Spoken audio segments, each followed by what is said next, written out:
Hello বন্ধুরা, village and modern food রেসিপিতে আপনাদের সবাইকে স্বাগত।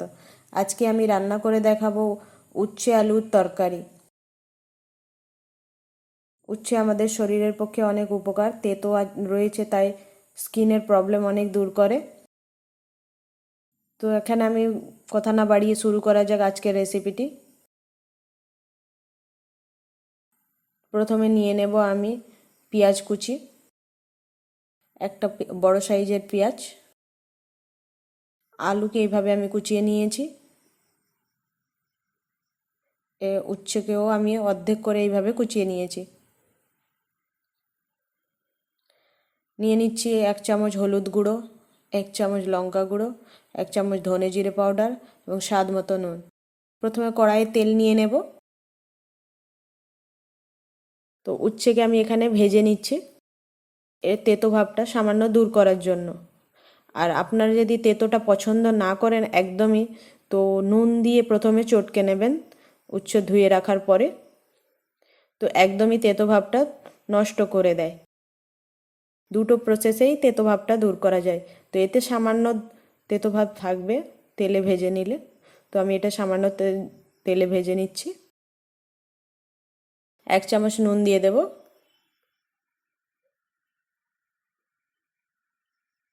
এবার নাড়তে থাকবো।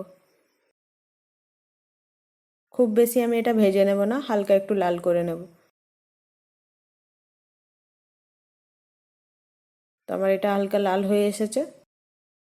এবার আমি একে একটি পাত্রে তুলে নেব।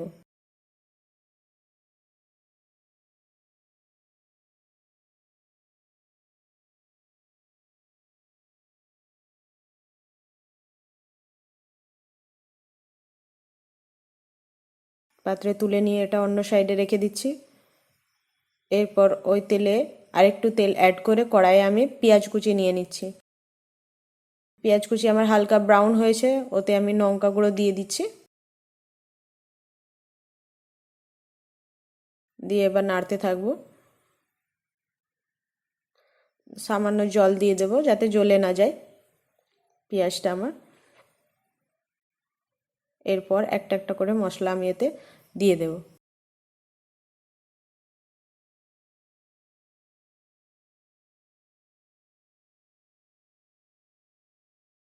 সব মশলাগুলো আমি এর মধ্যে একসঙ্গে দিয়ে দিচ্ছি।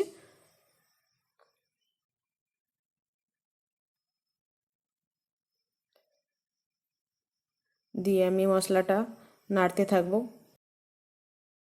মশলাটা আমার কষানো হয়ে এসেছে। এবার এতে আমি দিয়ে দেব আমার আলু।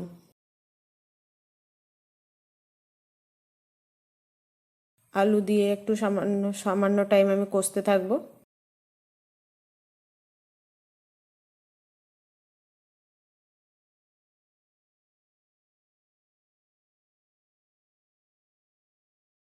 এরপর এতে আমার ওই ভেজে রাখা আগের উচ্ছেটাকেও ঢেলে দিচ্ছি। দিয়ে দুটোই একসঙ্গে আমি কষতে থাকবো।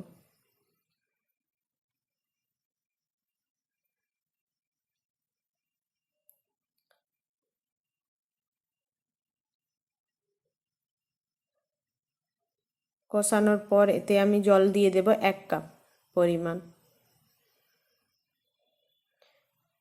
যাতে আমার আলুটা সেদ্ধ হয়ে যায়।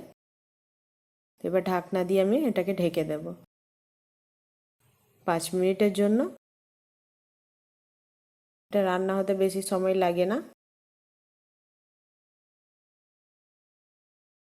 এরপর আমি ঢাকনা খুলে নিয়েছি।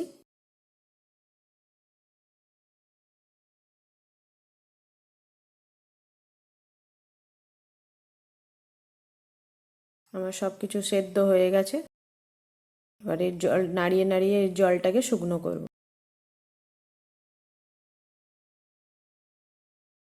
তো এটা একটু শুকনো শুকনো টাইপের হবে। দেখতেই পাচ্ছেন আমার হয়ে গেছে। একটু ভাজা ভাজা শুকনো টাইপের হলেই গরম ভাতের সঙ্গে এটা পরিবেশন করলে খুব ভালো লাগবে। তো আমি এটাকে অন্য পাত্রে ঢেলে নিয়েছি। এবার গরম ভাতের সঙ্গে আমাকে পরিবেশন করতে হবে।